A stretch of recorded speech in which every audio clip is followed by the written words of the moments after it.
The cabin smelled like 50 years of rain.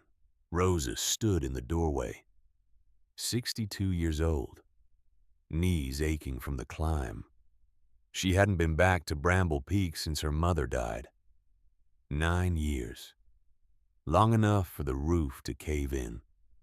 Long enough for the apple trees to grow wild again. The floorboards creaked under her boots. Loud. Too loud.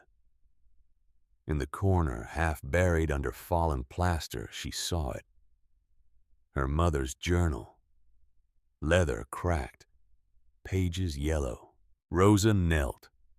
Dust rose in the slant of afternoon light. She opened the book.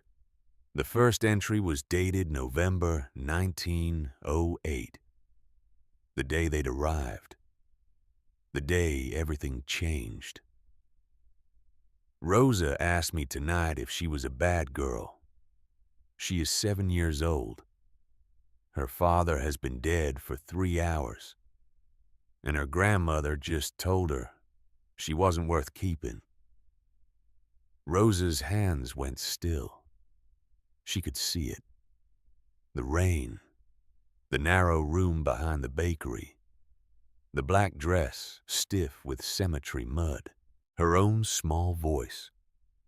Mama, am I a bad girl? She'd spent 54 years trying to forget that question. Rosa closed her eyes. The mountain wind moved through the broken walls. The bramble apples clattered on the branches outside. She opened the journal again. Page 2. Tomorrow we climb. Tomorrow we begin. Tonight I make her a promise. I don't know if I can keep. Rosa whispered to the empty room. Let me tell you what happened next. The rain hadn't stopped since they lowered Silas into the ground. 3 hours. That's all the time Margot's husband had been in the earth before the knock came. She was still wearing the black dress. The hem was caked with cemetery mud. Her daughter Rosa pressed against her side. 7 years old. Small fingers wrapped around Margot's hand like she was afraid her mother might vanish too. The knock came again. Harder. Margot looked down at Rosa. The child's face was swollen from crying. Her eyes were red. But she'd stopped making sounds hours ago.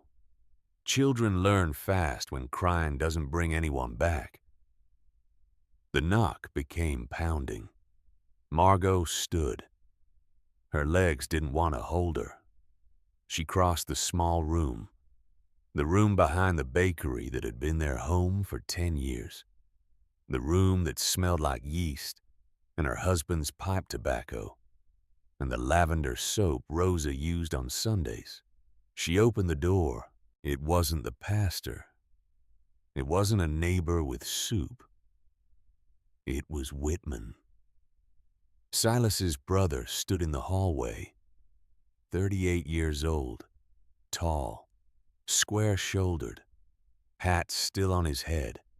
Behind him, Constance, Silas's mother, 60 years old, dressed in black, face like carved marble, the woman whose floors Margot had scrubbed, whose meals she had cooked, whose son she had buried 3 hours ago. Whitman didn't take off his hat. He didn't say he was sorry for her loss. He looked around the room, at Rosa's narrow bed, at the small table, at the trunk that held everything they owned. His eyes moved like a landlord taking inventory. Margot. His voice was flat, business voice. Margot's hand tightened on the door frame. Whitman. Behind him, Constance wouldn't meet her eyes. We need to discuss arrangements. Margot blinked. Arrangements. Like Silas was a problem to be managed. Like the funeral this afternoon had been an inconvenience. What arrangements? Whitman stepped into the room without being invited. Constance followed, silent, a shadow in black. Rosa scrambled off the bed. She pressed herself against the wall. The child could smell trouble the way animals smell storms. Whitman pulled out the single chair at the table. He sat down. In Silas's chair. The chair her husband would never sit in again. The bakery is a business, Margot. She stared at him. The business cannot carry passengers. The word landed like a slap. Passengers. I have worked here for 10 years.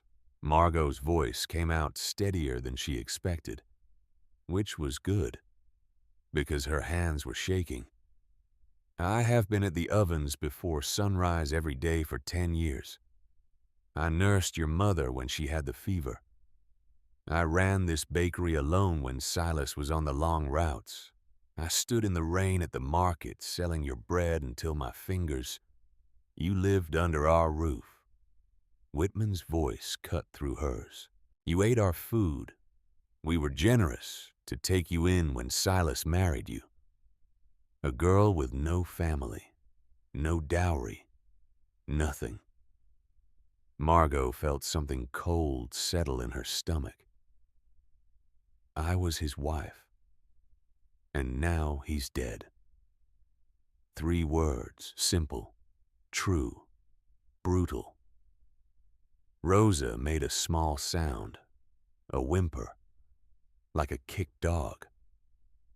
Margot turned. Rosa was staring at her uncle, the man who used to give her sugar cookies, who used to let her ride on his shoulders, who was now looking at her like she was a line item on a ledger. Constance finally spoke. Her voice was thin, paper thin. Margot, you must understand. I buried my son today. Margot turned to face her mother-in-law. I know. I cannot be expected to also carry the weight of another woman's household under my roof. Another woman. Not your daughter-in-law. Not the mother of your granddaughter. Another woman. I'm not another woman, Constance. I'm Silas's wife. I'm Rosa's mother. I'm the woman who held your hand 3 nights last winter when you thought you were dying. Constance looked away. That was the worst part. She looked away. There was no anger in her face, no coldness even.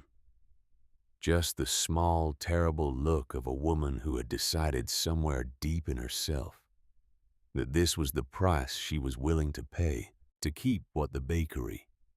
Her dignity, her dead son's memory untainted by his poor choice of wife. Whitman stood up. He smoothed his vest. He looked once at Rosa. The child shrank back. Then he said the thing Margot would carry in her chest for the rest of her life. If Silas had left a son, Margot, perhaps this conversation would be different. Silence. Complete.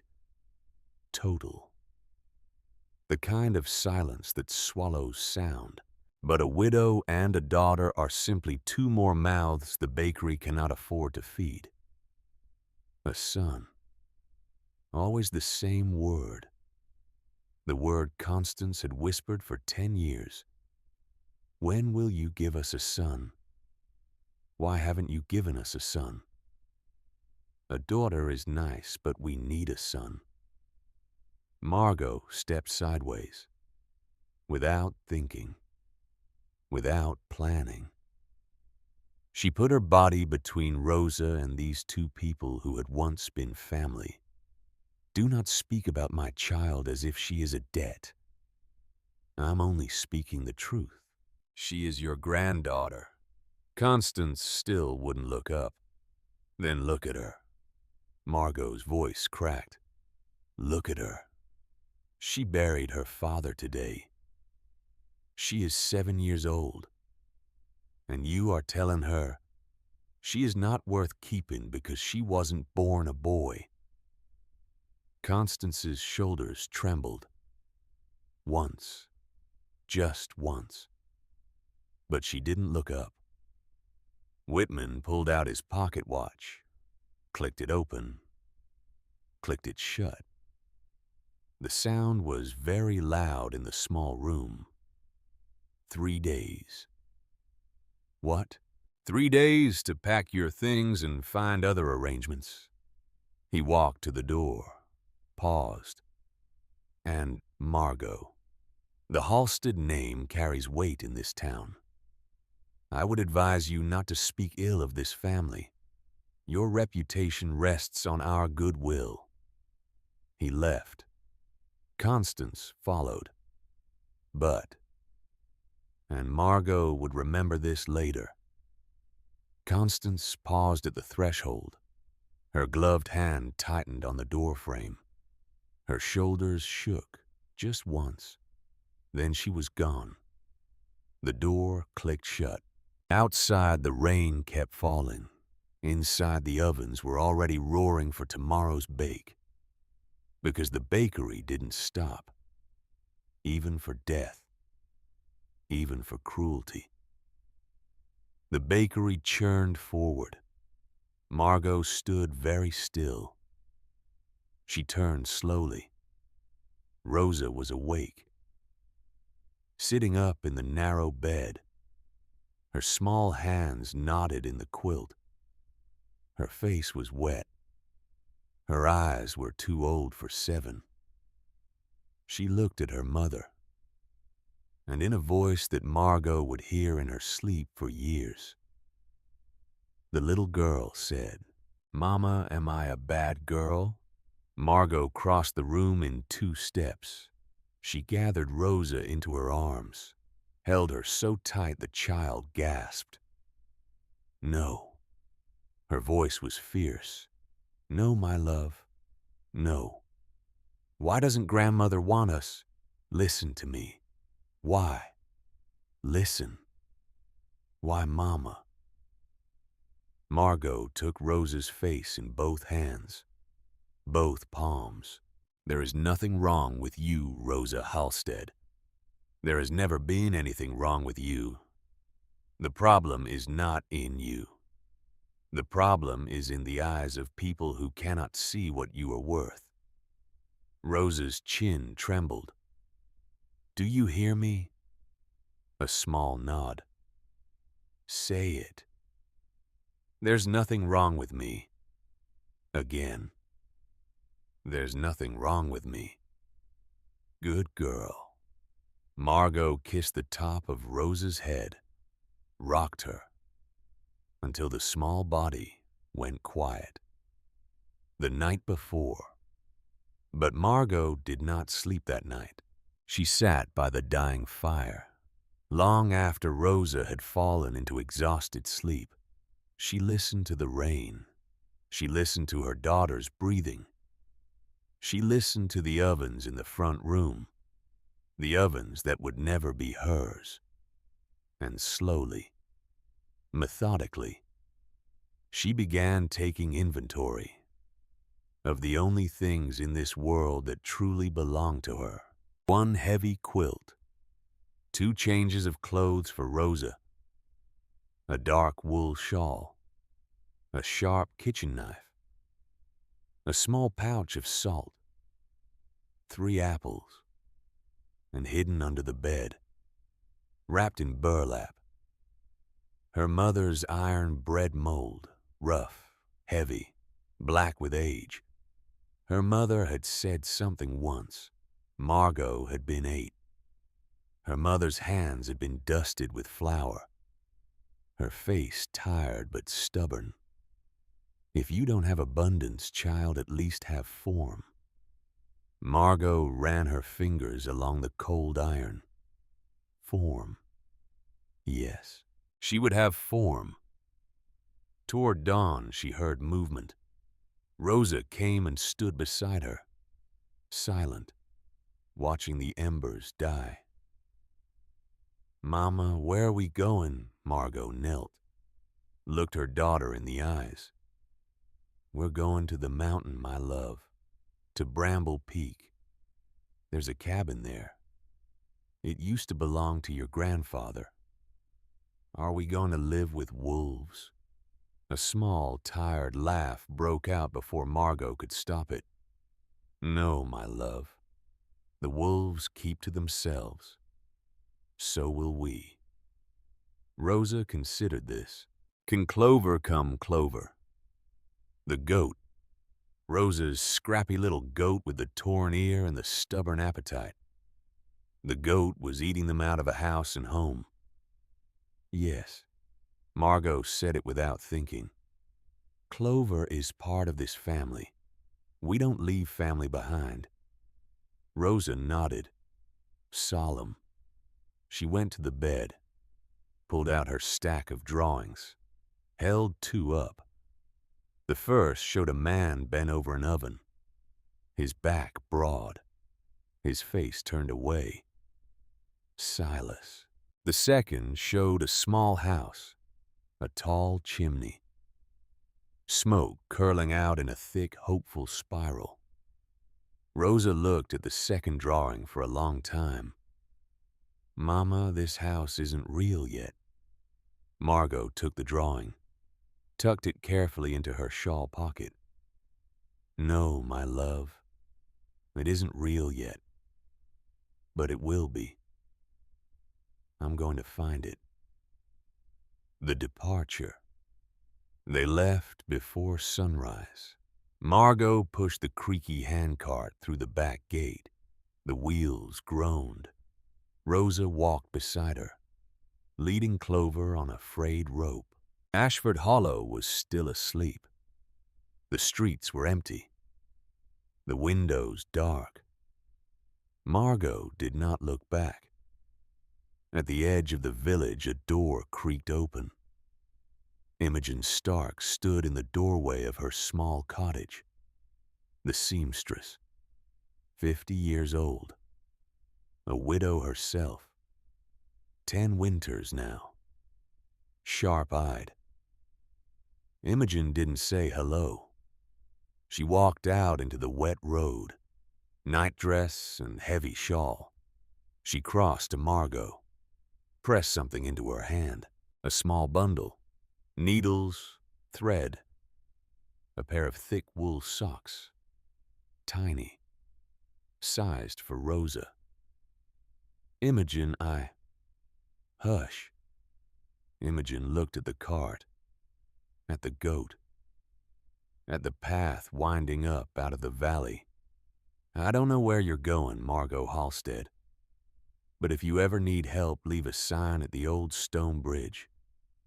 A red ribbon on the rail. I'll come." Margot tried to speak. The words stuck. Imogen crouched down, eye level with Rosa. She produced a small piece of dried fruit. "And you, miss, listen to your mother. And tell that goat she has the face of a creature who would eat an entire mountain if given the chance." Rosa giggled, actually giggled. A small, real laugh in the gray dawn. Margot felt something crack open in her chest. Just a little. Just enough to let air in. Imogen stepped back, her eyes shining. "Go on, then. The mountain is waiting." Margot turned, put her hands on the cart, began to climb. The climb. The path rose steeply once it left the last fences. The mud sucked at the wheels. Rosa walked beside her, never complained, even when her boots grew heavy with clay. Ashford Hollow shrank below them, roof by roof, chimney by chimney. The forest closed around them. Margot glanced down at Rosa. The child was watching the trees with wide, careful eyes. The little girl who had asked if she was bad. Margot felt something rise in her chest. Not grief, a fierce, protective fire. She would carve a life for this child, out of this mountain if she had to. The cabin came into view late afternoon. When they finally crested the last rise, Margot had to stop walking because her legs simply refused.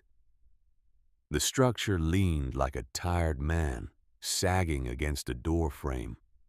The roof had gaping holes. The door hung crooked on one rusted hinge.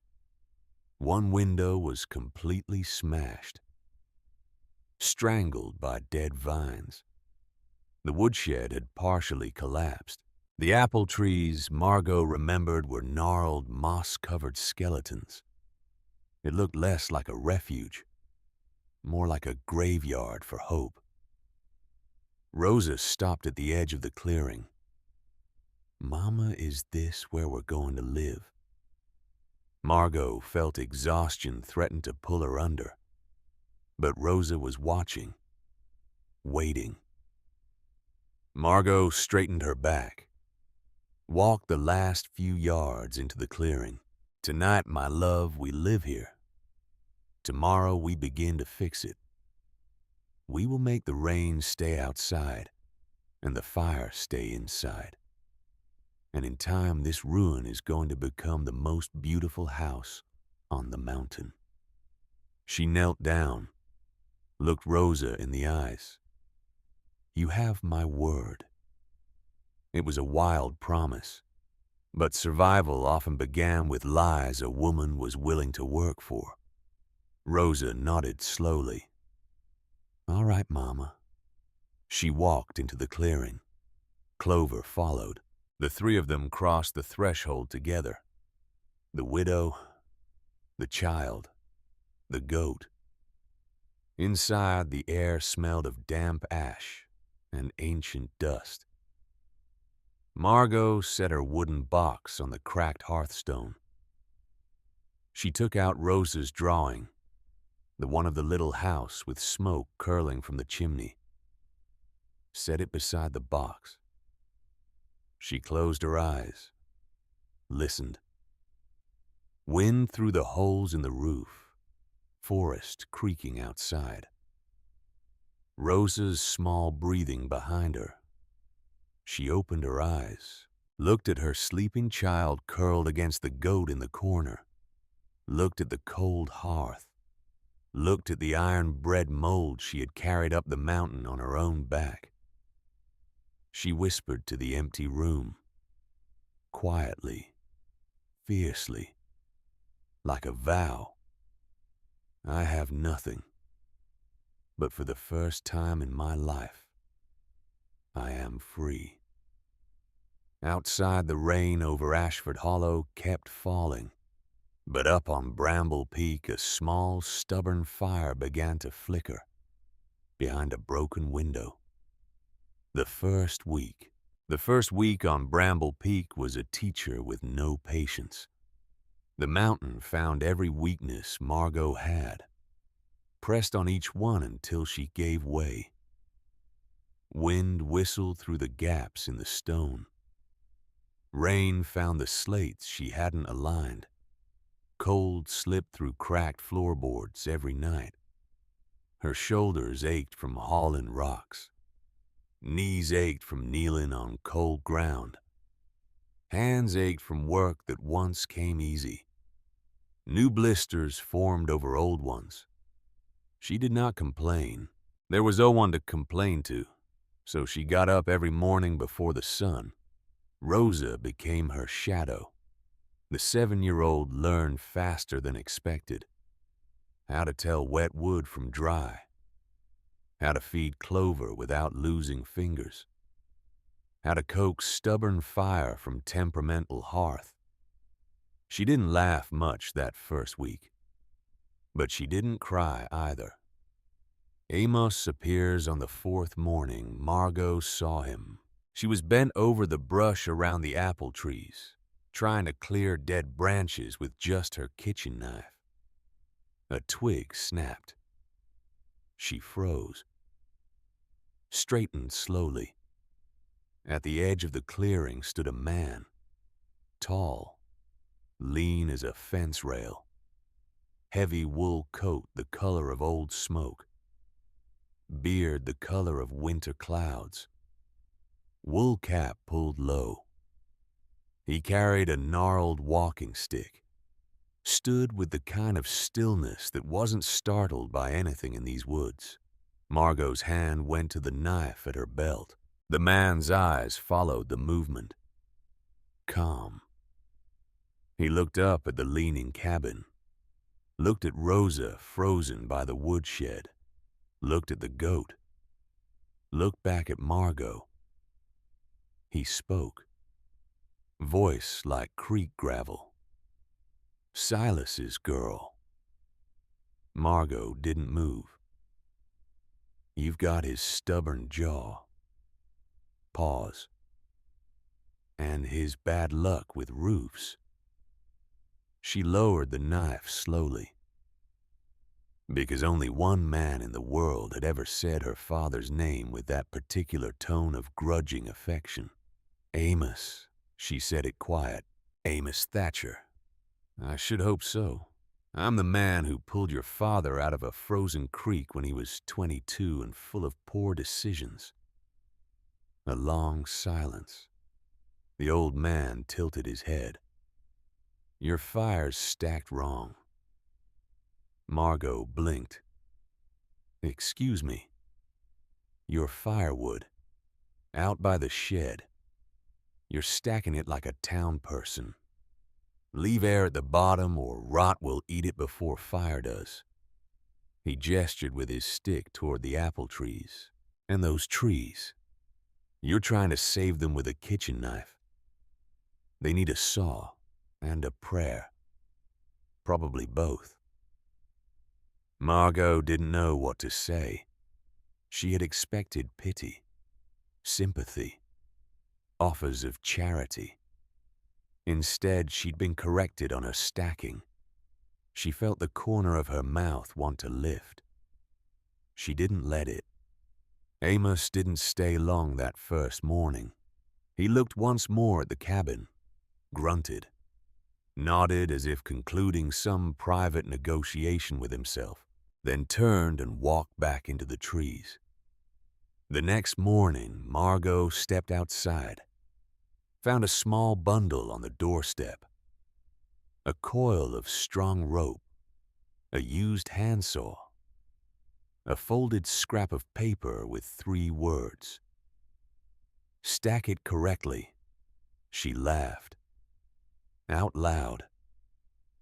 A short, surprised bark of laughter. The sound felt strange in her throat, like using muscles that had forgotten their purpose. The teacher Amos came back 2 days later. He did not knock, did not come to visit. He came to work. Amos Thatcher was a man who did not believe in conversation that was not strictly necessary. He grunted instead of greeting, pointed instead of explaining. He showed Margot how to read the clouds. A flat gray belly meant rain by evening. A curl on the underside meant snow by midnight. He showed her how to recognize when sap began retreating for winter. He showed Rosa which berries were safe, which were not. How to carve a whistle from willow branch. He did not pity them. That was what mattered most. He spoke to Margot as an equal, which was more than Whitman Halstead had done in 10 years of family. One afternoon kneeling beside her in cold mud, rebuilding a section of the orchard stone wall. Amos spoke without looking up. The mountain doesn't care about your name. Margot paused, a stone in her hands. No. Doesn't care about your husband's death, or what your mother-in-law did. The mountain only cares whether you do what the season demands. She set the stone. That's almost comforting. Wasn't meant to be. He placed another stone. But take the comfort if you want it. Long silence. Then, quietly, your father said the same thing to me once. Amos glanced up, eyes faded blue, the blue of old denim. Did he? Yes.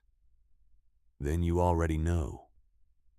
He went back to his stones.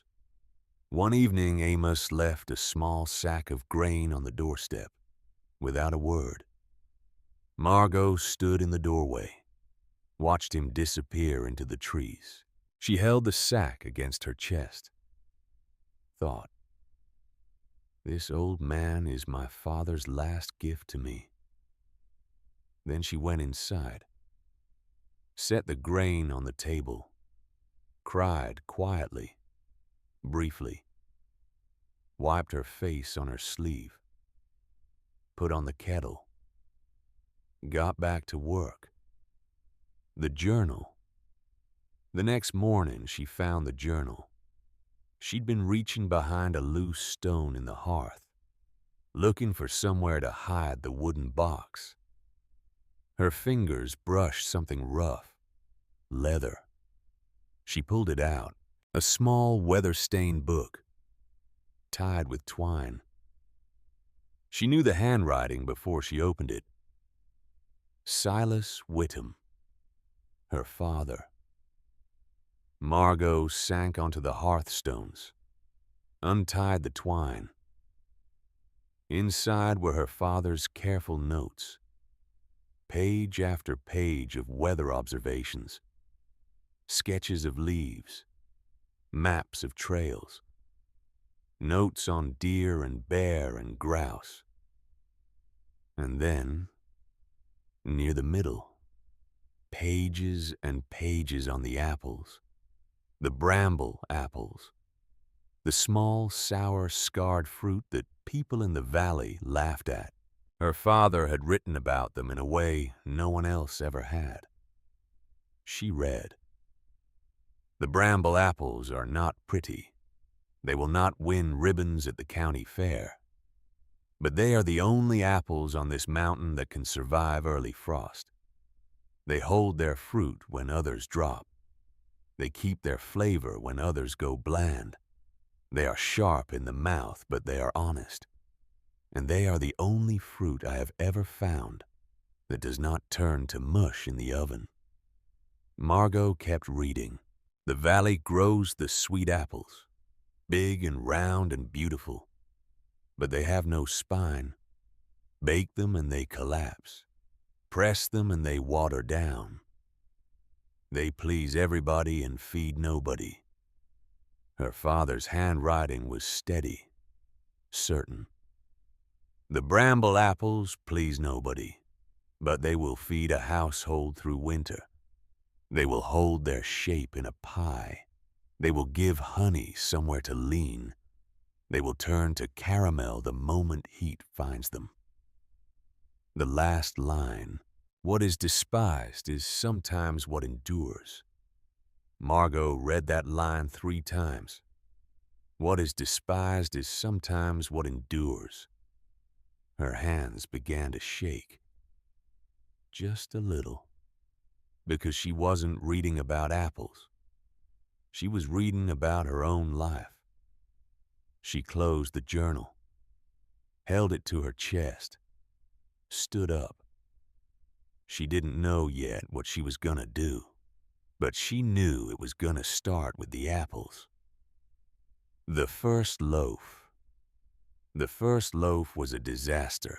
She gathered a basket of bramble apples, peeled them with hands already stained dark, used the small bit of flour she'd brought, a pinch of salt, a spoonful of honey Amos had traded for mending work. She placed the sliced apples in her mother's iron mold, tight spiral, slid the mold into the small outdoor oven she'd patched together from stones and clay, waited. The first loaf came out wrong. Crust burnt, middle raw. Rosa took a bite, made a face. It tastes like a grumpy cloud. Margot stared at her daughter, then laughed. Properly laughed. The kind that came from her belly and surprised her on the way up. Rosa giggled, shocked, then encouraged. A grumpy cloud, Mama. A very grumpy cloud. Yes, my love. Make a happier one next time. I will try. The second loaf was better. Crust right, but the apples slumped. The third loaf was different. Margot knew it before she opened the oven. The smell hit her first. Deep, complex. Caramel and toasted grain, and something almost wild. A green, sharp top note. She lifted the mold. The bread came out clean. Dark crust. Apples held in their spiral. Glossy with caramelized honey. Firm and tender at the same time. She set it on the windowsill to cool. The smell drifted into the clearing. It was nothing like the bread of the valley. Older, sharper, more honest. It smelled like the mountain itself. Rosa came running. Margot cut a slice with the kitchen knife, handed it to her daughter. Rosa took a bite. Her eyes went very wide. She chewed slowly, swallowed, looked up at her mother. Voice no louder than wind in apple trees. Mama, it tastes like the mountain. Margot took her own bite. The bread broke against her tongue.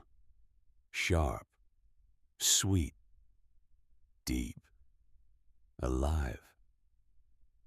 She had to set the slice down because tears were rising. This was not bread. This was hers. She turned to Rosa. We need a name, my love, for the bread. For the bread. Rosa thought hard. Bramble bread, because it's from the bramble trees and it tastes like the mountain. Bramble bread it is. Rosa beamed, ran for her crayons. She wanted to draw a label. The label, when finished, showed a steep mountain, a small leaning cabin, a tall chimney with hopeful smoke, and perched on the roof, a goat with a deeply unbothered expression. Why is Clover on the roof? Because she's the queen of the peak. Of course she is. Imogen returns. Imogen Stark came up the mountain 3 days later. Her face flushed from the climb. She looked at the patched roof, the cleared orchard, the small outdoor oven. Her eyebrows climbed so high they nearly fell off her forehead. She didn't say anything. She came inside. Margot cut her a slice of the bramble bread. Imogen sat on the stool by the hearth, took a bite, closed her eyes, chewed, did not speak for a full minute. Margot stood there, twisting her hands in her apron. Imogen opened her eyes. Margot. Yes. This isn't food. Oh. Listen to me. I'm listening. This isn't just food. This is a story. And the people in Ashford Hollow are starving for stories. Imogen set the slice down, leaned forward. Whitman's bread has been getting worse for months. Dry, sour. He's cutting his flour with old grain. People know it. They don't say so out loud, because the name carries weight. But they know. And they are tired. Pause. Margot, if you can get this to market, You will not just survive. Silence. You will thrive. Margot sat down hard. The thought of going back to Ashford Hollow was terrifying. But Rosa's shoes were worn through. Their blankets had holes.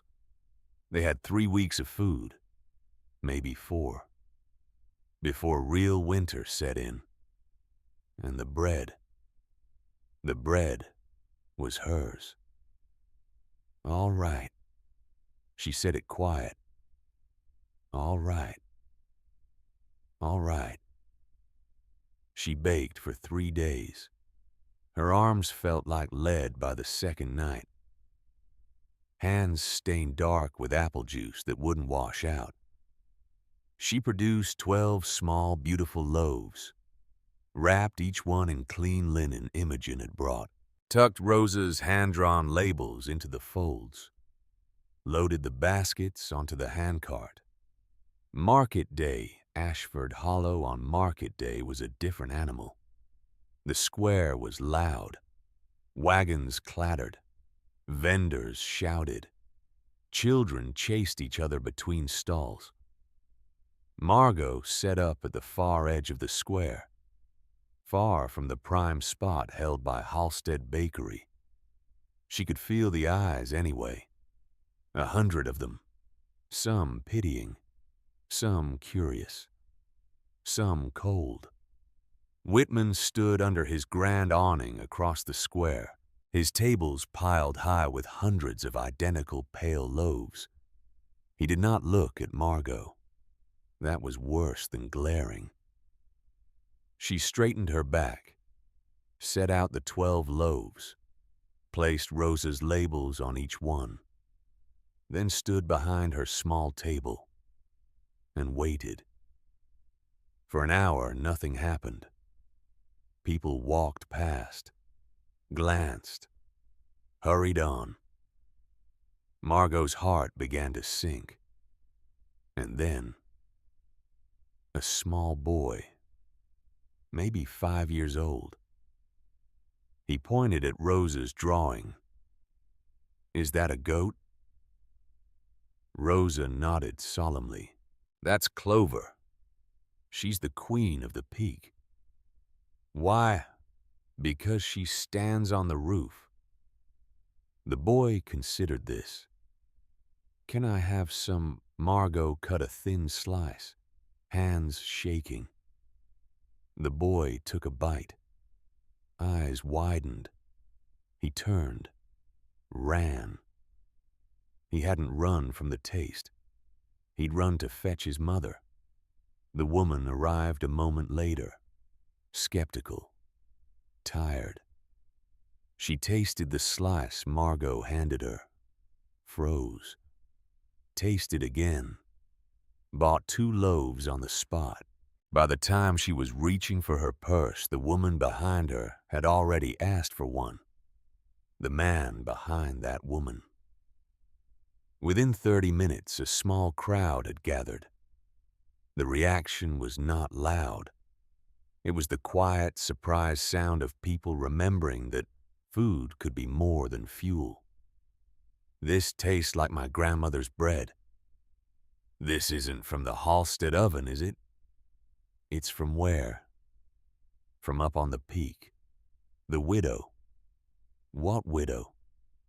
"You know. Silas Halstead's widow." Pause. A different look on different faces. By noon, Margot had sold every single loaf. Her pocket was heavy with silver. Rosa was beaming. And then Margot felt it. The shift. Whitman. He came across the cobblestones. Slow. Deliberate. The stride of a man who wanted everyone to see him approach. Margot did not move. Rosa quietly slipped behind her mother's skirt. Whitman stopped at the table, looked at the empty baskets, smiled. It was not a kind smile. "Selling scraps from the mountain, are we, Margot?" He said it loud enough for nearby shoppers to hear. I suppose some people will buy anything if they feel sorry enough for the seller. Margot felt heat rise into her face, but her voice when it came was steadier than expected.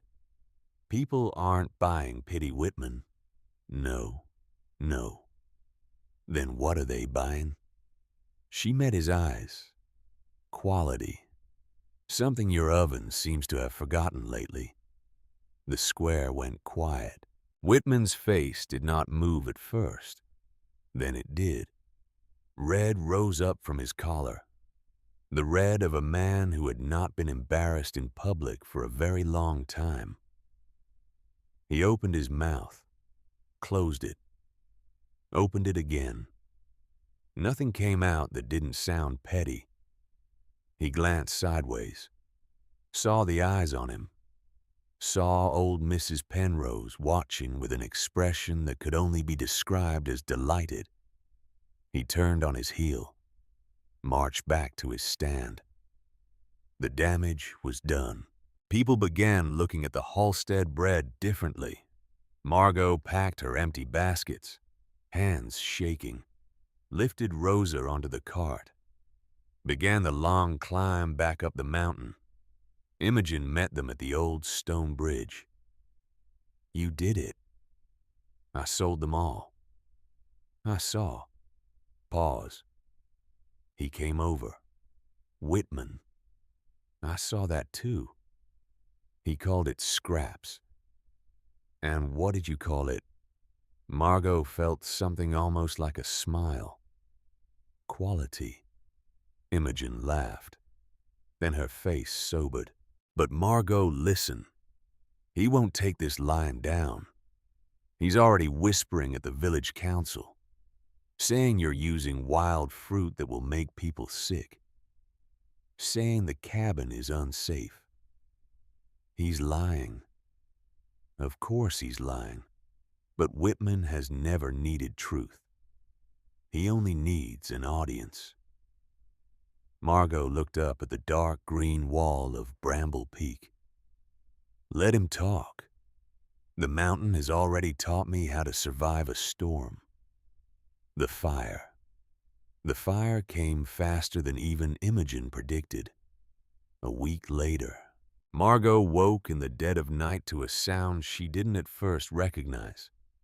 A scrape, then soft sloshing, like liquid being poured. Rosa was asleep beside her, breathing soft and even. Margot slid out from under the quilt, crossed the floor on bare feet, lifted the kitchen knife from the table by the door, eased the door open. A crack. The night was clear, cold.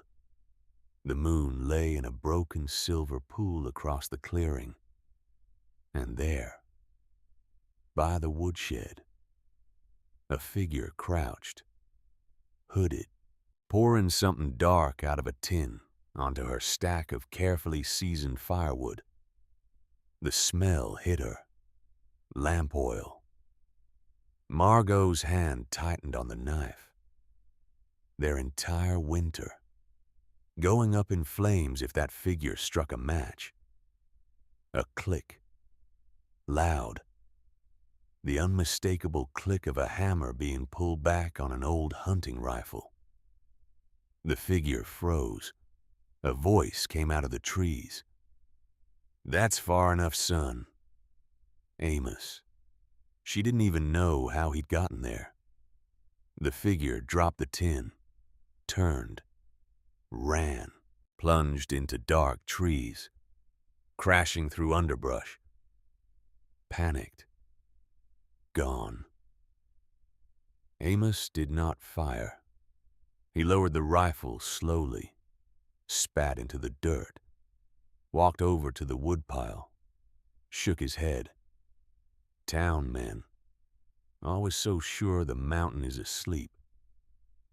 Margot stepped out into moonlight. She bent down, picked up something the figure had dropped in his haste. A handkerchief, white linen, embroidered in the corner with two small, precise letters. W.H. Margot stared at the handkerchief, felt rage rise, hot, pure. She did not let it land. She folded it carefully, the way one folds an important document, tucked it into her shawl pocket, right next to Silas's wooden box. Amos watched her. You're not going to confront him? No. Good. Not yet. Even better. He shouldered the rifle, paused once. Your father used to say something. He used to say the mountain doesn't reward those who shout. It rewards those who outlast. He vanished into the dark. Margot stood in the moonlight. A long time. She made a promise. To Silas. Out loud into the cold night. I will not take this back to them in anger, Silas. I will take it back to them in light. So bright they cannot pretend not to see. The wind moved through the apple trees. The bramble apples clattered softly together on bare branches. And November came to Bramble Peak. The rains came in November. Not gentle autumn rain. Not the kind that whispered on roofs and made things grow. This was punishment rain. 3 weeks. Without stopping. The kind that turned roads to rivers. The kind that swallowed bridges. Margot stood at the cabin window, watched the water pour off the damaged eaves. Rosa was kneeling by the fire, drawing another picture of Clover. The goat had become her entire emotional universe, which was fine. Better a goat than nothing. Mama, when will it stop? When the mountain says so, my love. That's not an answer. It's the only answer I have. Rosa went back to her drawing. Margot watched the rain. She'd been up to market twice more since that first day. Sold every loaf both times. The silver was growing in Silas's wooden box. Slowly. But growing. People were starting to whisper. Not bad whispers. Curious whispers. Where does the widow get those apples? How does she make the bread taste like that? Why does Whitman Halstead look so angry every time her name is mentioned? Margot didn't care about the whispers. She cared about the silver and the fact that Rosa now had new boots, thick wool stockings, a coat that actually fit. But 3 weeks of rain meant no market. No market meant no silver. And winter was coming fast. The bridge. On the 21st day of rain, the bridge went. The sound carried all the way up the mountain. A deep, groaning crack, like the earth breaking a bone. Margot ran outside, looked down toward the valley. Even from here, she could see it. The old stone bridge that connected Ashford Hollow to the southern road. Gone. Just gone. Swallowed by brown water. Rosa appeared beside her. What was that? The bridge? To town? Yes. Can they fix it? Margot looked at the rain still falling. Not until this stops. When will it stop? When the mountain says so. Mama. I know. But it wasn't just the bridge. On the 23rd day, a messenger boy struggled up the mountain path, soaked to the bone, shivering. Margot pulled him inside, wrapped him in a blanket, gave him hot cider. He was maybe 14, skinny, exhausted. Mrs. Halstead. His teeth were chattering. I'm to tell you. The Halstead Bakery basement flooded 4 days ago. Hundreds of pounds of flour ruined. Margot went very still. And the southern road is closed. No flour wagons coming through. The mill at Tully Brook is cut off. He looked at her with desperate eyes. Ma'am, people are going hungry. Margot looked at Rosa. The child was watching with wide eyes. How hungry? The pastor says families with children haven't had warm bread in 9 days. 9 days. Margot closed her eyes. She had every right to say no. Every right to let them starve. They'd thrown her out, called her daughter worthless, tried to burn her firewood. She could sit up here on the mountain and watch the town below go hungry. She had earned that right. But somewhere in her chest, a softer voice, Silas's voice maybe, whispered something the bakery could never have taught her. Don't be like them. She opened her eyes. Tell the pastor I'll help. The boy's face flooded with relief. But tell him I have conditions. The relief flickered. Ma'am, terms. I'll bring them myself. The boy nodded, drank his cider, left. Margot stood at the window, watched him disappear down the muddy path. Rosa came and stood beside her.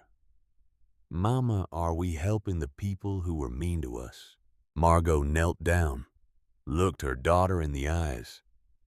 Yes. Why? Because children are hungry, Rosa. And children didn't make the choice to be cruel. Their parents did. And because we're not going to become the kind of people who let children starve, even if their grandmothers are terrible. Rosa thought about this, nodded slowly. Okay, Mama. Leander's confession. That night the knock came. Late. So late Margot had already banked the fire. Rosa was asleep. The knock was urgent, desperate. Margot grabbed the kitchen knife, opened the door a crack. A young man stood in the rain, soaked completely through, holding something wrapped in oilcloth, shaking. Not from cold, from fear. Margot recognized him. Leander Worth, the young baker from Whitman's stall, 22 years old, thin as a fence post. He'd been watching her at market. She'd seen him. Mrs. Halstead. His voice was barely above a whisper. Please, I need to come in. Margot hesitated. This could be a trap. Whitman could have sent him. But the boy's eyes, they were desperate. Honest. She stepped aside. He stumbled in, dripped onto her floor. Margot closed the door, lit a candle. Leander stood there, shivering, clutching the oilcloth bundle like it was made of gold. I can't be quiet anymore. His voice cracked. I should have come a year ago. I should have come the day Silas died. Margot went very still. What did you see? He flinched, set the bundle on the table, unwrapped it with shaking hands. Inside was a ledger, leather-bound. Whitman's handwriting on the spine. What is this? His real accounts. Margot stared at the book. Whitman keeps 2 sets of books. The clean one stays out where anyone can see it. This one he keeps locked in the cabinet behind the flower bins. Leander's hands were shaking so hard he could barely hold the candle. I had to copy the lock. It took me 3 months. Leander, he's been skimming. The word dropped like a stone into still water. Skimming what? Silas's wages, his commissions, the shares he was due as partner. Margot felt cold settle in her stomach. For how long? 5 years. How much? Leander swallowed hard. More than $300. The room tilted. $300. In 1908, that was a fortune. That was a small farm. That was the difference between a widow with a market stall and a widow with land. That had been Silas's. That had been hers. That had been Rose's. Margot reached out, turned the ledger toward herself, opened it. The numbers were neat. Whitman's hand had always been neat. Page after page. 2 columns. Recorded. Actual.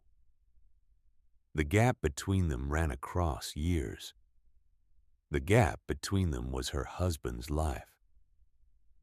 Did Silas know? Leander's face crumpled. He found out. 6 months ago. He came to me. He said, "Leander, you're a good lad. I don't want you tangled in this.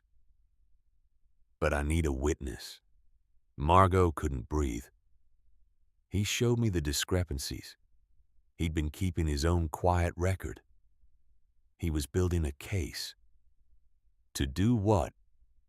To take it to a lawyer in Tully Brook. Silence.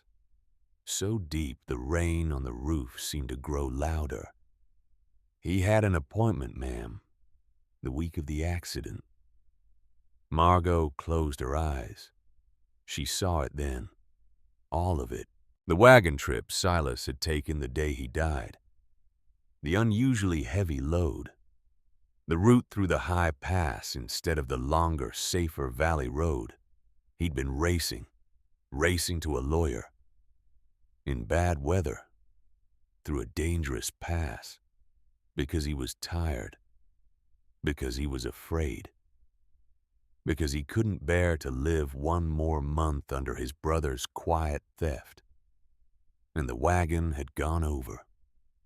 The wheels had given way.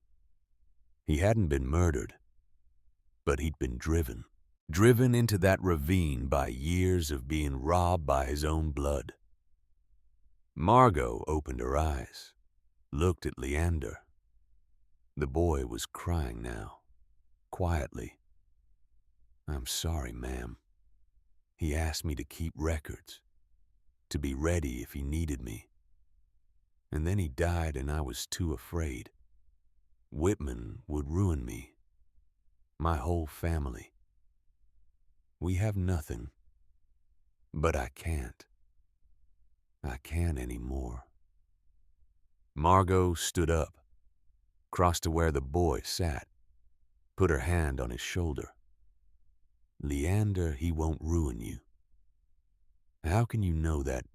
"Because by the time this is finished, there will be nothing left of Whitman Halstead to ruin anyone with."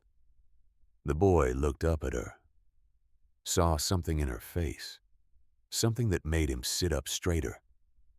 "What are you going to do?" What Silas would have done if he'd lived. She picked up the ledger. "I'm going to take this to the light." Leander stayed by the fire that night. Margot sat at the table, read every page of the ledger by candlelight. She didn't weep, didn't rage. She read, and she planned. When dawn came, she knew exactly what she was gonna do. The delegation. The delegation arrived 3 days later. 5 men climbed Bramble Peak in the cold gray morning. Pastor James Thorne, the mayor, old Mr. Webster from the village council, Sheriff Robert Hayes, and one more, Leander Worth, walking behind them, pale but upright. They stood in the clearing, looking at the cabin, at the patched roof, the cleared orchard, the outdoor oven. Margot came out onto the porch, Rosa beside her. Clover bleated from the pen. Pastor Thorne removed his hat. Mrs. Halstead. Pastor, we've come to ask for your help. Margot waited. The bridge is out. The southern road is closed. We have no flour coming in. Whitman's stores are ruined. The town is hungry. Margot looked at each man in turn. How hungry are? We have families with children who haven't eaten warm bread in 9 days. Margot felt Rosa's hand slip into hers. And what would you like me to do about it? The mayor stepped forward. We've heard your bread is exceptional. We understand you have flour, working ovens. We would like to commission you to supply the town at a fair price. Margot almost laughed. Almost. A fair price. Yes, ma'am. Set by whom? By mutual agreement. No. The mayor blinked. I beg your pardon. I will help you gentlemen, but the terms will be different this time. She counted them on her fingers. 1. I set the price. It will be fair, but it will be mine to set. Mrs. Halstead. 2. I get a permanent stall in the market square.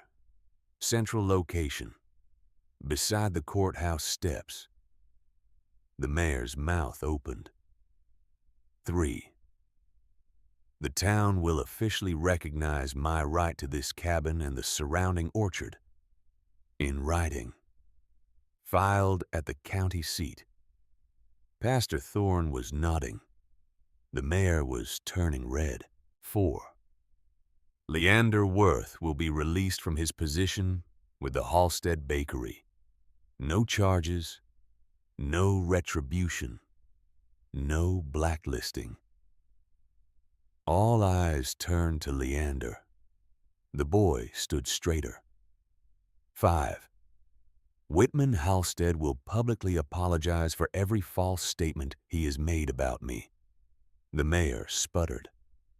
6. All accounts will be open to independent audit.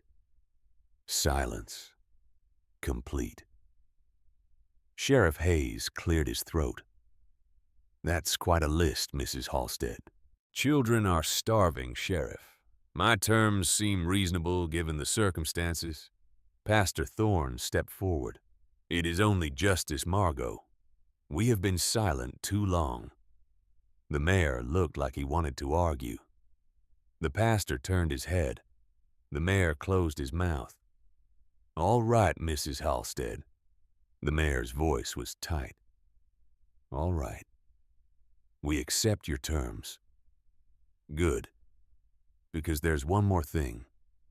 Of course there is. Margot ignored his tone. I need you to clear the old Highland Path. The what?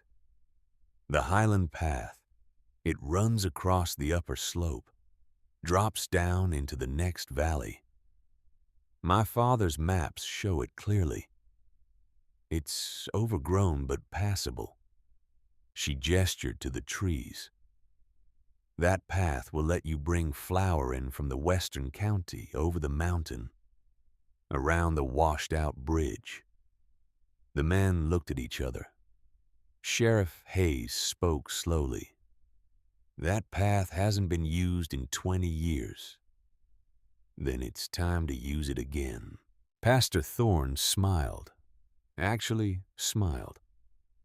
Your father would be proud, Margot. My father would say I'm being practical. Perhaps that's the same thing. The Highland Path. Within a week, crews were clearing the Highland Path. Margot led them, using her father's maps, his old trail markers. Rosa came along, helping find the markers. The child had her grandfather's eye for the mountain. The men were surprised how well the path had held. Stone cairns still standing, drainage channels still functioning. Someone had built this to last. Within 12 days, the first pack train came over. Flour from the western county, down the Highland Path, into Ashford Hollow. The town didn't starve. And in the heart of Ashford Hollow, on the cobblestones in the center of the market square, a new stall went up, permanent, wooden. Beside the courthouse steps, a sign painted by Rosa, Bramble Bread. Below the words, a goat on a roof, looking deeply unbothered. People lined up. People who 3 months ago had walked past Margot without making eye contact. They lined up and they bought bread. And slowly, one by one, they did the small thing that small towns do when they're ashamed of themselves.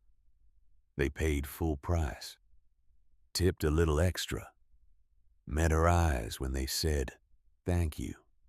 Margot let them. She hadn't climbed a mountain to make people grovel. She'd climbed a mountain to make a life. The reckoning. The reckoning came on a Saturday. Town bell at noon. Pastor Thorne had asked Margot to be there. Asked her to bring the ledger. Said only.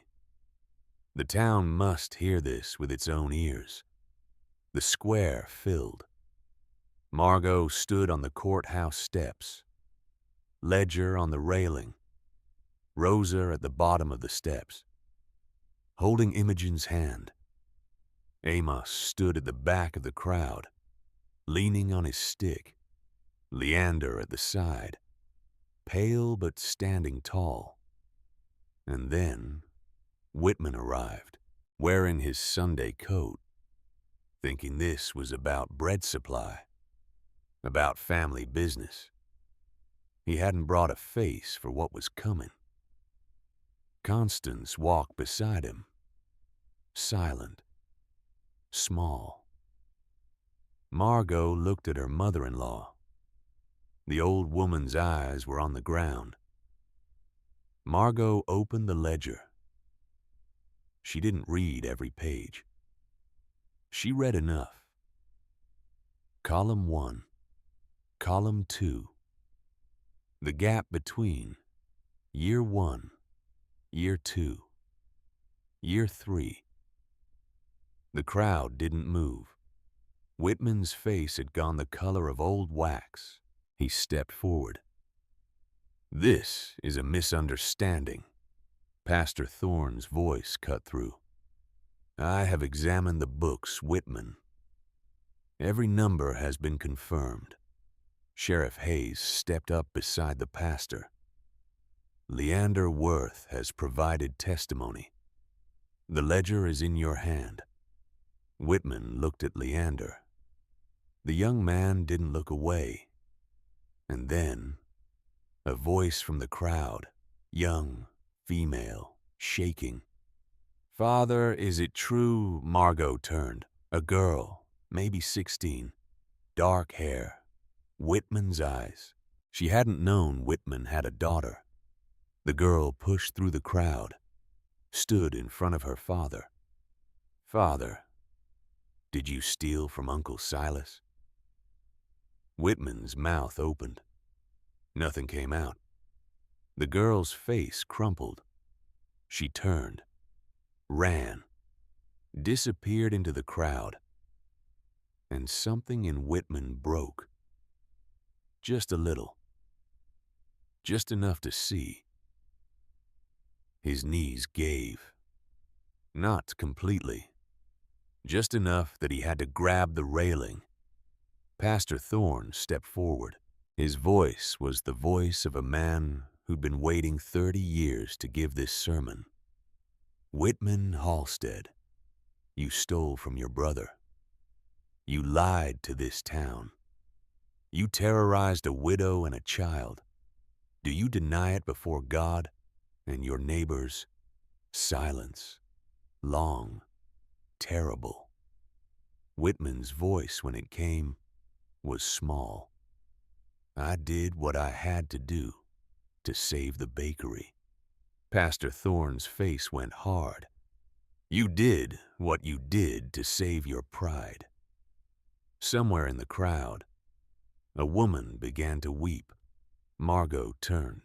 Constance, standing near the back, wrapped in black, hands pressed to her mouth, tears running unchecked. Their eyes met. Constance didn't look away this time. The crowd began to murmur. The murmur grew. A man at the back called for Whitman to be driven out of town. Another called for the bakery to be burned. Another shouted for him to be tarred. The square began to lean toward something dark. Margot raised one hand. Just one. The crowd stopped. She had not raised her voice the entire afternoon.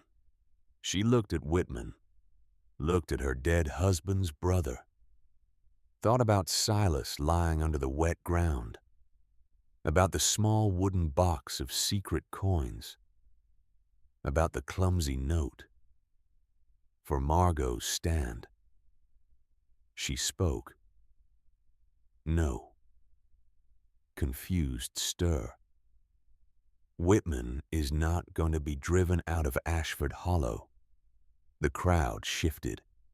He is not going to be tarred. He is not going to lose his house in fire. She paused. Let it settle. Whitman is going to stay right here in this town. He is going to lose his right to manage the bakery. He will work it as a hand, under council supervision, under Pastor Thorne's eye, every day, every loaf, for the rest of his working life. Silence. He is going to repay every dollar he stole, with interest, to me, to Rosa. $5 a week, until the debt is clear. She stepped forward. He will eat plain bread, sleep in a small room, rise before the sun, bake for this town. Another step. And every single day he draws breath in Ashford Hollow, he will see what an honest woman built up on Bramble Peak. He will know he could have shared in that life. Instead, he chose to steal. She looked directly at Whitman. Driving you out is too easy. Burning the bakery is too quick. I don't want you to leave. I want you to live. Slowly. Honestly. With your eyes open. For once. The square was completely silent. Even the wind had stopped. Pastor Thorne nodded slowly. So be it. The mayor nodded. So be it. Whitman sank onto the courthouse step. He didn't weep, but he put his face in his hands. And the woman who an hour earlier had walked beside him, Constance Halstead, his own mother, turned away from her son, walked alone down the cobblestone road. In the cold afternoon light, Margot watched her go. Then she closed the ledger, handed it to Pastor Thorne, walked down the courthouse steps, took Rosa's hand, walked with Imogen on one side, Amos falling in behind, back toward the road that led to Bramble Peak. She did not look back. Constance's return. 3 days later, Constance climbed the mountain, alone. Margot saw her from the orchard. The old woman moved slowly up the trail, leaning on a borrowed walking stick. She wore her best black coat, carried a small wooden trunk. Margot considered for one long moment telling her to turn around. She didn't. She walked back to the cabin, set water on for tea, opened the door. Constance stopped at the threshold. She did not come in, not without permission.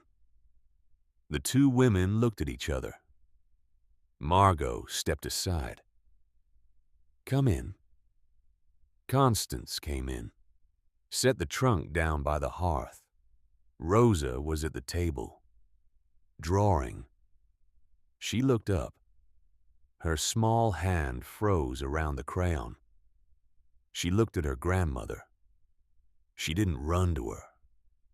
She didn't run away. She simply watched.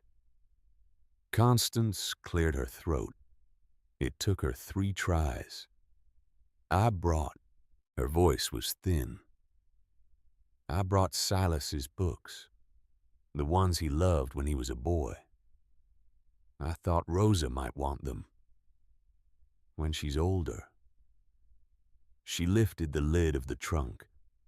Inside were a dozen well-worn volumes, a pair of small reading glasses, a folded sweater, hand-knitted, sized perfectly for a 7-year-old child. Rosa got up slowly, crossed to the trunk, knelt, touched the sweater, did not speak. Constance watched her granddaughter. Her face suddenly broke. She sank onto the bench by the table. Her shoulders shook. She put her face in her hands. When she spoke, her voice was barely audible. "Margot, I knew." Margot stood very still. "I knew about the money. Not all of it. Not the size of it. But I knew Whitman was taking more than his share. And I said nothing." She looked up, eyes red. "Because I was afraid of losing the bakery, of losing the name, of losing him too." After Silas. Pause. "I told myself it was for the family, but it wasn't for the family. It was for me. For my comfort. For my pride." She looked at Rosa. "I chose my fear over my granddaughter." The cabin was very quiet, fire popping, clover bleating softly outside. Constance's voice dropped to a whisper. "I do not ask for forgiveness, Margot. I have no right. I only ask. I only ask to be allowed to see her grow up, from whatever distance you choose, to know what kind of woman she becomes." Margot looked at this woman who had told her she was a passenger, who had stood silent while Whitman threw them out. She felt old anger rise. She let it pass. She had learned what it cost to refuse to become small. She'd learned it in the village square when she'd refused to drive Whitman out. She was not going to become small now, but she was not going to be careless either. She sat down across from Constance, did not take her hand. "You will not live with us." Constance nodded quickly. "You will not be invited to every meal. You will not have authority over Rosa. Not over what she eats. Not what she wears. Not what she chooses to be. Yes, you may visit once a week, on Sundays. You may help her with knitting if she asks. You may tell her about Silas when he was a boy, because she deserves to know her father. Margot's voice went hard. But you will not speak ill of me.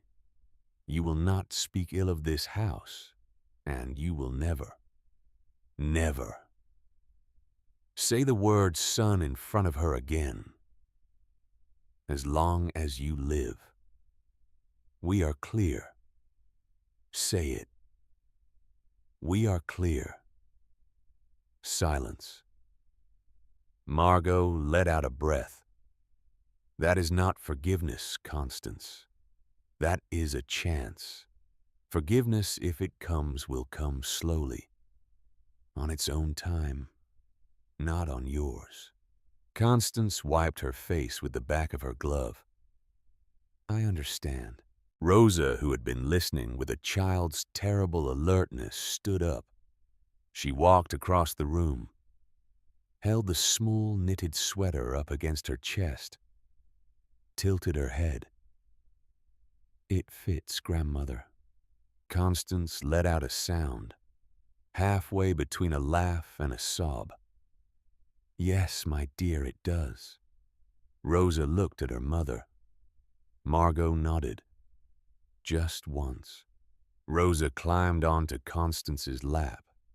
The old woman wrapped her arms around her granddaughter and wept. Quietly. The kind of weeping that comes from a place too deep for sound. Margot stood, crossed to the window, looked out at the mountain, at the bramble apple trees, bare now, winter coming, but still standing, still enduring. She whispered to the glass, to Silas maybe, or to herself. We're still here. We're still standing. And that, my love, is enough. Outside, the first snow began to fall. Spring came to Bramble Peak the way it always did, slowly, a little green at the base of the apple trees, the brook swelling, the light returning. And on the first Sunday in March, Constance climbed the mountain. As promised, she brought yarn, a basket of rolls from the town bakery, not Whitman's bread, someone else's. Rosa watched from the window as her grandmother approached. The child's face was careful, guarded. Do I have to talk to her? Margot looked at her daughter. No, my love, but it might be kind if you did. I don't feel kind. I know. She was mean to us. She was. She said I wasn't worth keeping. Margot knelt down, put her hands on Rosa's shoulders. And she was wrong. And she knows she was wrong. And now she's trying to do better. What if I don't want her to do better? Margot didn't have an answer for that, because it was a fair question. What do you owe someone who hurt you? Even if they're trying to change. Even if they're family. You don't owe her anything, Rosa. Not forgiveness, not kindness, not even your time, but maybe. Maybe you could give her a chance to earn those things. Rosa thought about this. How long does she have to earn it? As long as it takes. What if it takes forever? Then it takes forever. Rosa nodded slowly. Went to the door. Opened it before Constance could knock. The old woman stood there, basket in hand, face uncertain. Hello, Rosa. Hello, grandmother. Formal, distant, but not cruel. Constance came in, set the basket on the table, pulled out her knitting. Rosa sat across from her, picked up her own needles. They worked in silence, not comfortable silence, the kind of silence that holds years of hurt. but silence nonetheless. After an hour, Constance left. Margot walked her to the door. "Thank you for coming. Thank you for allowing it." Constance paused. "She doesn't trust me." "No. Will she ever?" Margot looked at the old woman, at the hope and fear warring in her face. "I don't know, Constance. That's not something I can give you. You have to earn it from her." "How?" "By showing up every Sunday. Whether she talks to you or not, whether she smiles or not, you keep showing up." Constance nodded, walked down the path. Margot watched her go. Thought, this is what redemption looks like. Not a moment, not a grand gesture, just showing up, week after week, whether you're wanted or not. The house grows. The house grew that spring, not just the building, though Amos and Leander came up with timber, added a second room, a proper kitchen, a porch that didn't lean. But the house grew in other ways. Anna Reed was the first. The young widow Margot had taken in that first winter. She'd had her baby in February. A girl. Tiny. Perfect. She named her Hope, which Margot thought was almost too on the nose, but Anna just smiled. After everything, Mrs. Halstead, I need the reminder. In April, 2 more women arrived. Sisters. Both widowed within a month of each other. Influenza had taken their husbands, left them with 4 children between them. No money. No prospects. Someone in town had mentioned the widow on Bramble Peak, the one who made bread and didn't ask questions.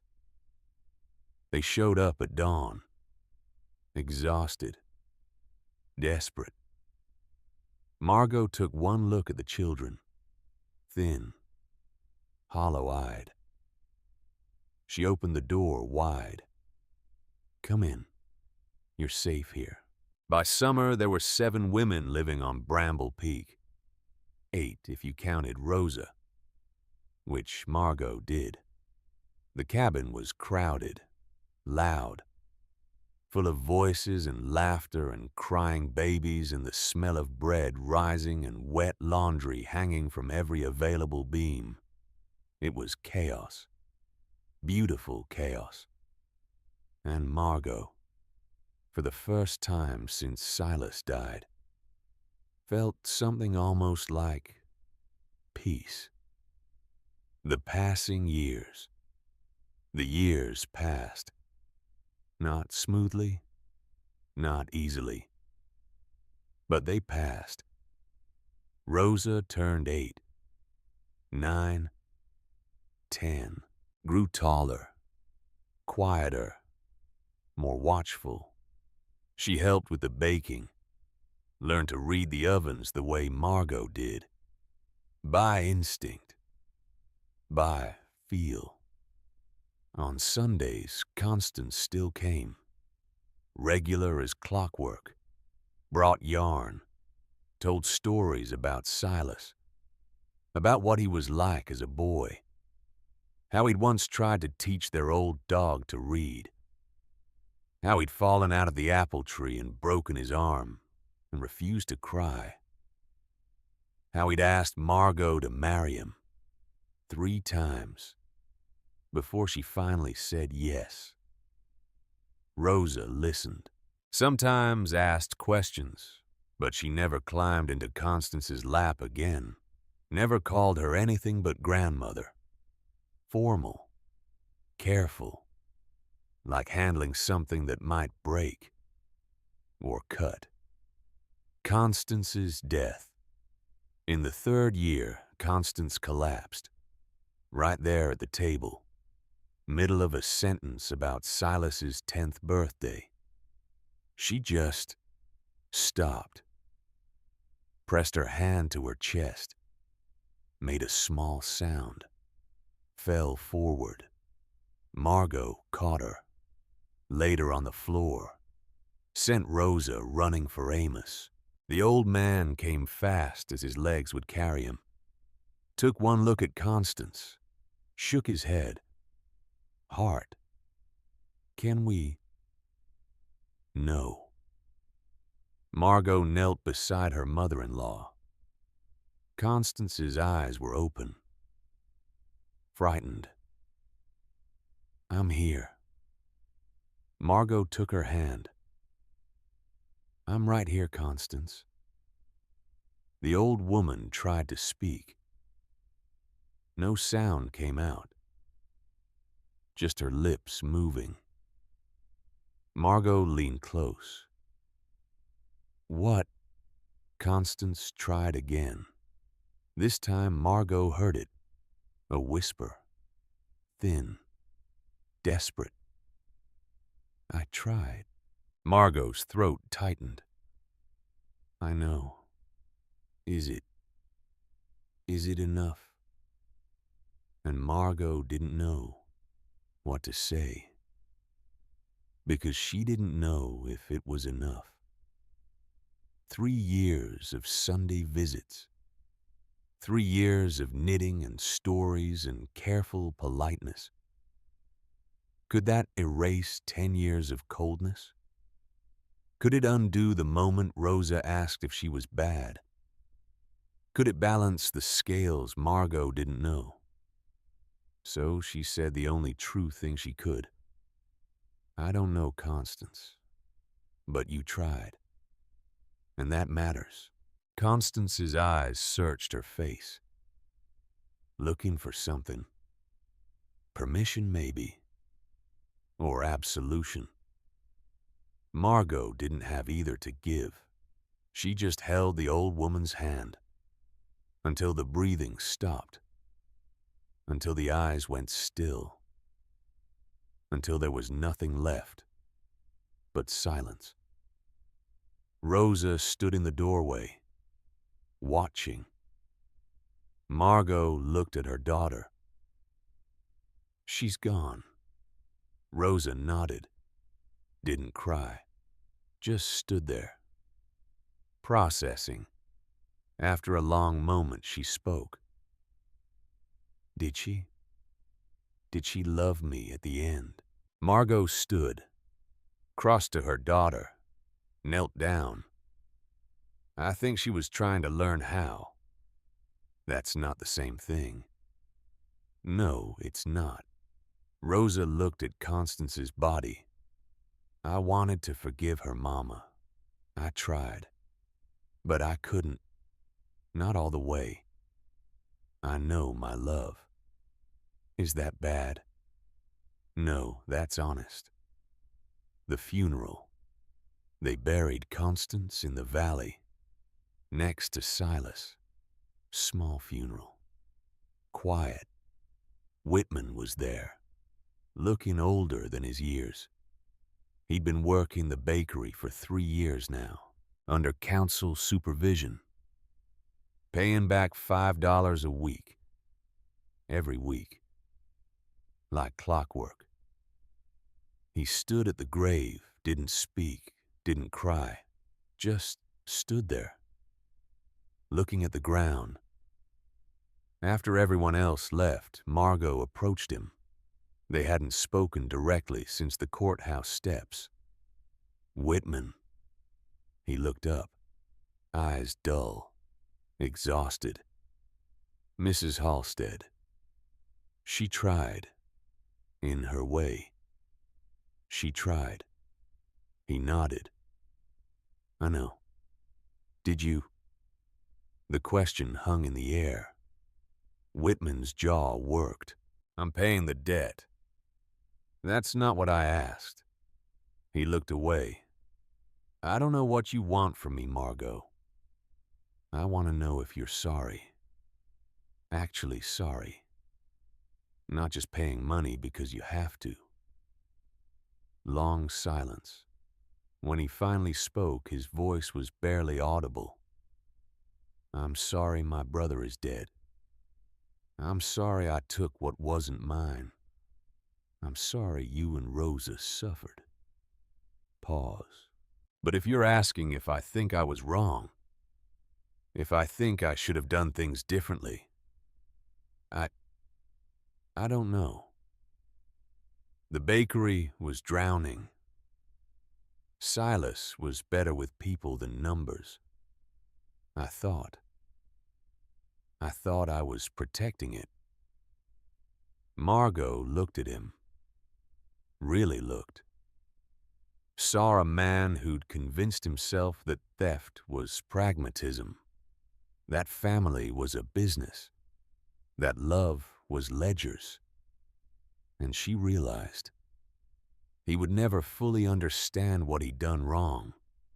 He would pay the debt, follow the rules, but he would never truly see. Keep paying Whitman. That's all I ask.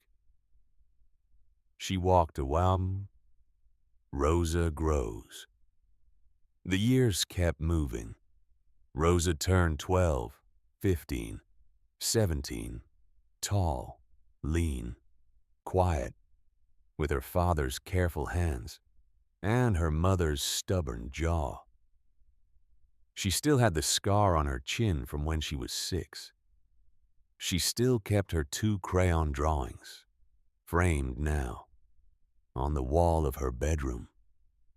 The man bent over the oven, the house with the hopeful smoke. The house on Bramble Peak was large now, 2 stories, 3 ovens going at once.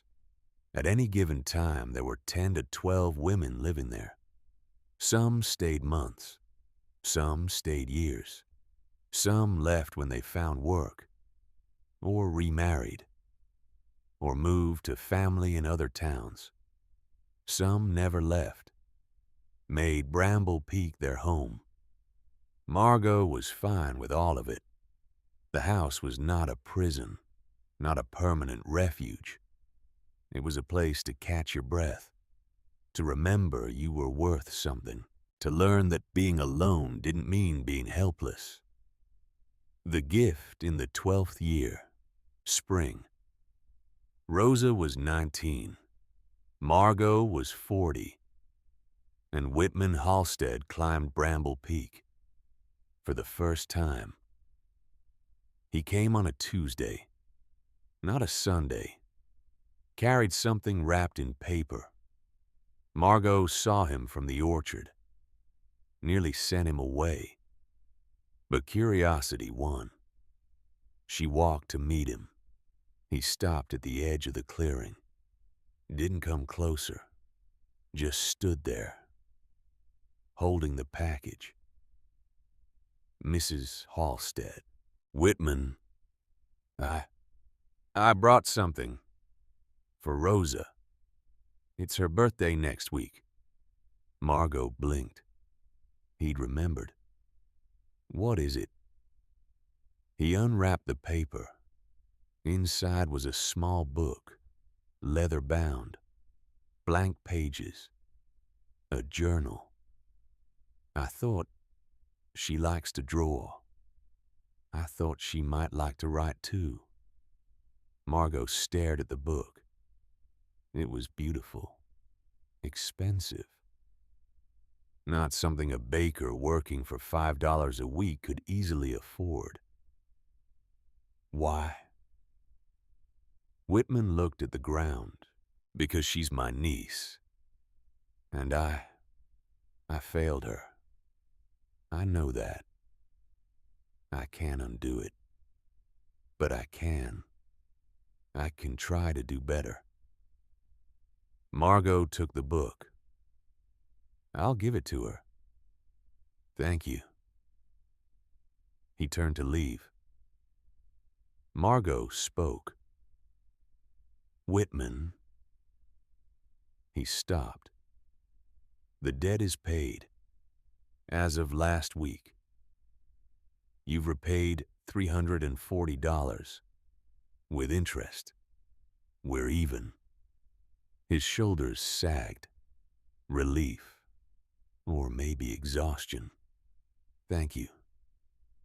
You can stop now. If you want. You don't have to keep working the bakery. He turned back, looked at her. Really looked. What else would I do? And Margot understood. The bakery was all he had.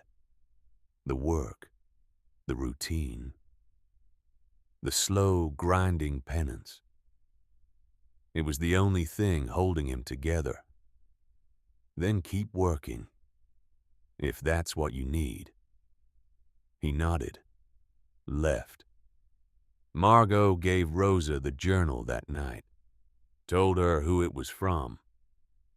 Rosa held the book, turned it over in her hands. He remembered my birthday. Yes. Why? I think he's trying to say he's sorry. In the only way he knows how. Rosa opened the journal, ran her fingers over the blank pages. Do I have to forgive him? No, my love. You don't have to forgive anyone. But maybe. Maybe you can accept that people are complicated, that someone can hurt you terribly, and still be capable of small kindnesses, and that those small kindnesses don't erase the hurt, but they're still worth acknowledging. Rosa thought about this, closed the journal, set it on her bedside table. I'll think about it. That's all anyone can ask. Rosa's decision. When Rosa was 27, the year was 1928, she came to her mother with a plan. They were sitting on the porch, early autumn. The bramble apples were just starting to turn. Mama, I want to open a bakery. Margot looked at her daughter. You help run 3 ovens here. That's not enough. In town, Mama. In Ashford Hollow. Margot went very still. Why? Rosa looked out at the valley below. Because I'm tired of being the widow's daughter on the mountain. I want to be Rosa, the baker, in my own right. You can be that here. No. Here I'm always your daughter, your shadow. I love you, Mama. I love this house. But I need my own thing. Margot understood. She'd felt the same way once, a lifetime ago, when she'd made her first loaf of bramble bread and realized it was hers. All right. Rosa blinked. All right. Yes, I have money saved. We'll find you a shop, set you up properly. Mama and Rosa, you'll need help, experienced help. I thought Anna might. I was thinking of Whitman. Silence. Complete. Rosa stared at her mother. You want me to hire Uncle Whitman? I want you to consider it. Why would I do that? Because he knows the trade. Because he's been working honestly for 12 years. Because he's alone and getting old. And maybe giving him a chance is the thing that finally breaks this cycle. He stole from Papa. Yes. He threw us out. Yes. He tried to burn our firewood. Yes. And you want me to hire him? Margot looked at her daughter, at the strong young woman she'd raised. I want you to choose freely, without my influence. If you don't want him there, don't hire him. But Rosa, if you do, If you can find it in yourself to give him a place, not forgiveness, not even trust, just a place, then maybe we all get to be something other than what happened to us. Rosa sat with that for a long time, finally spoke. I'll think about it. The bakery. 3 months later, Rosa opened her bakery on the main street of Ashford Hollow. Small shop, 2 ovens, a painted sign, Rosa's Bread. Below it, a small bramble apple, not a goat, just the apple. On opening day, Whitman Halstead walked in, 58 years old now, gray, stooped. He stood in the doorway, hat in hands. Rosa, Uncle Whitman, I heard you were opening. I wanted to wish you well. Rosa looked at him. This man who'd thrown her and her mother out when she was 7. This man who'd stolen from her father. This man who'd brought her a journal for her 19th birthday and remembered every year since. I have a proposition. He blinked. Ma'am, I need a senior baker. Someone who knows the trade. Someone reliable. She paused. Someone who can start tomorrow at 4 in the morning and not complain. Whitman's face did something complicated. You're offering me a job. Yes. Why? Rosa set down the cloth she'd been using to wipe the counter. Looked him dead in the eye. Not because I forgive you. I don't know if I ever will. Not because I trust you. I don't. Not because I think you deserve it. I'm not sure you do. She took a breath. But because someone has to break this cycle. Someone has to choose different. And I'd rather it be me than wait for someone else to do it. Pause. Also, you make excellent bread. And I need excellent bread. Whitman's eyes were shining. I don't know what to say. Say you'll be here tomorrow at 4. I'll be here. Good. Wages are fair. No stealing. No lies. You work for me, not with me. I'm the boss. You follow orders. We clear. Yes, ma'am. Then we have an understanding. Whitman nodded, turned to leave, stopped at the door. Rosa. Yes. Thank you. She didn't say you're welcome, didn't say it was okay. Just nodded. Once. He left. Rosa stood in her empty bakery, thought. This is what choosing looks like. Not forgiveness, not forgetting, just choosing to build instead of carry. The final years, the years kept passing. Rosa's bakery thrived.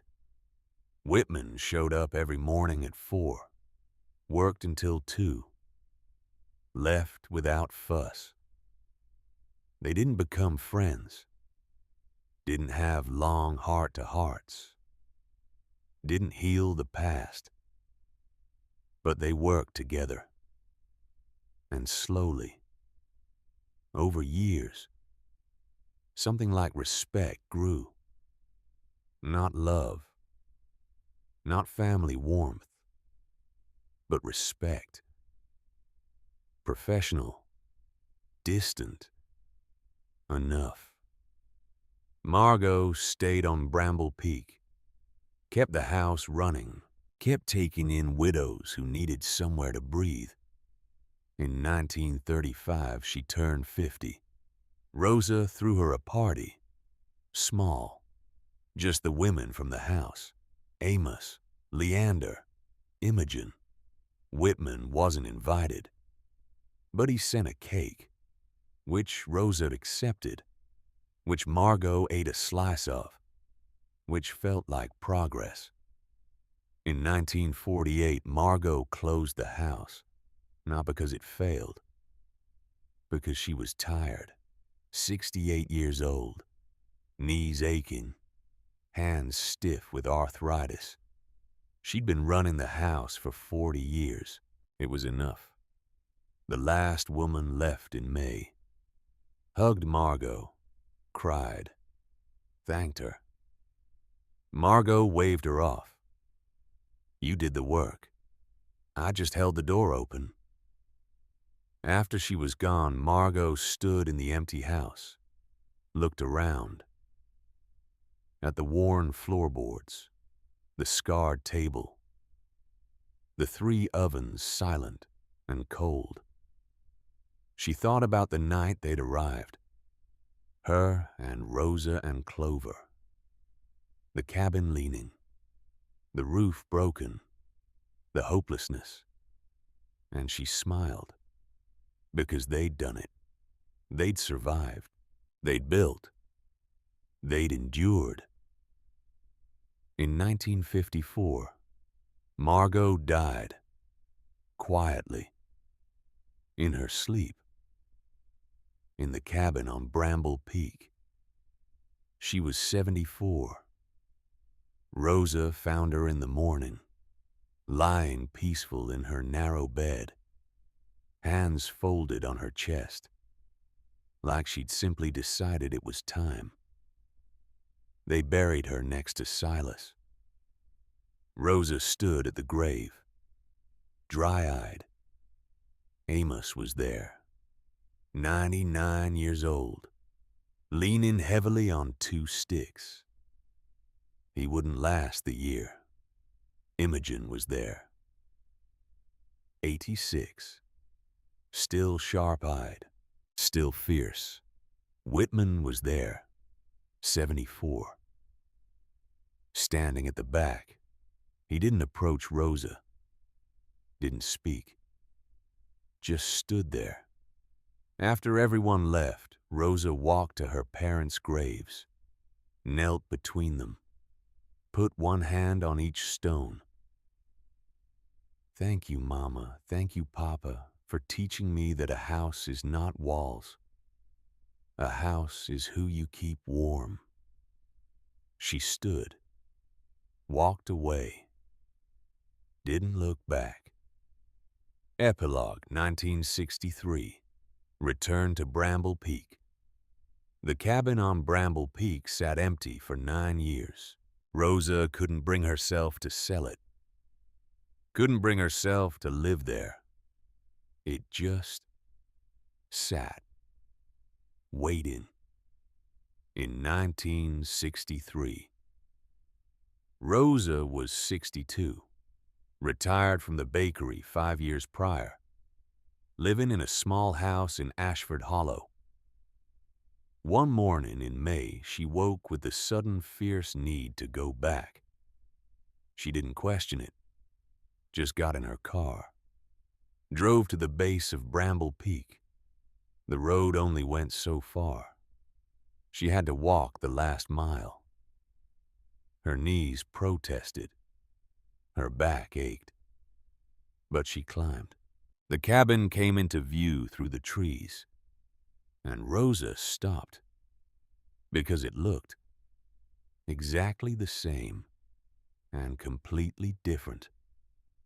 The roof had caved in. The door hung crooked. Vines strangled the windows. It was the ruin it had been when they'd first arrived, 55 years ago. Full circle. Rosa walked into the clearing, pushed open the door.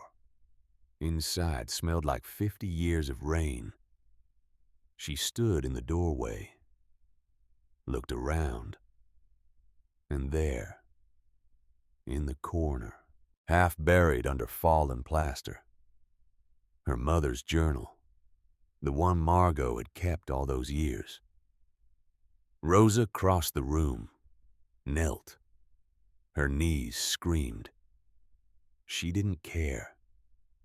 She picked up the journal, brushed off the dust, opened it. Her mother's handwriting, still clear, still strong. She read, page after page. The early days, the fear, the determination, the small victories, the bread, the women, the years. And at the end, her mother's last entry, dated 1954, the week before she died. Rosa asked what I want to be remembered for. I don't want to be remembered for the bread or the house. I want to be remembered as someone who chose, who looked at cruelty and chose kindness, who looked at revenge and chose to build. That's all. That's enough. Rosa closed the journal, held it to her chest, sat there a long time. When she finally stood, her legs were stiff. She walked to the window, looked out at the bramble apple trees, still standing, gnarled, old, but alive. She walked outside, crossed to the nearest tree, reached up, picked one apple, bit into it, still sour, still sharp, still honest. She smiled, stood there, apple in hand, looking down at Ashford Hollow, at the smoke rising from chimneys, at the life continuing below. And she whispered to her mother, to her father, to Constance, to Whitman, to everyone who'd been part of this strange, difficult, beautiful story. Some stories don't end. They just quiet down. The wind moved through the apple trees. The bramble apples clattered softly on bare branches. The legacy. The house on Bramble Peak still stands, or what's left of it. The state took it over in 1975. Historical marker now. Tells a simplified version. Widow and daughter. Made bread. Helped people. The end. But the people who were there, who lived it, they know. The real story is messier, is harder, is more human. Margot Halstead ran that house for 40 years. Records show at least 24 women stayed there, though the exact number is unknown. Some stayed weeks. Some stayed years. Some came back multiple times. Rosa Halstead ran a bakery in Ashford Hollow until 1958. Whitman Halstead worked for her until his death in 1950. He never apologized directly, but he showed up every morning for 22 years. And maybe that was his apology, the only one he knew how to give. Constance Halstead died in 1911. Whether she earned forgiveness is unknown. Whether she deserved it is debatable. Whether she tried is undeniable. And maybe that's all any of us can do. Try. Show up. Choose different. Even when it's hard. Even when we're not sure. Even when we're afraid. The bramble apple trees still grow on Bramble Peak. Wild now. No one tends them. But every autumn they fruit. Small. Sour. Scarred. exactly as they've always been.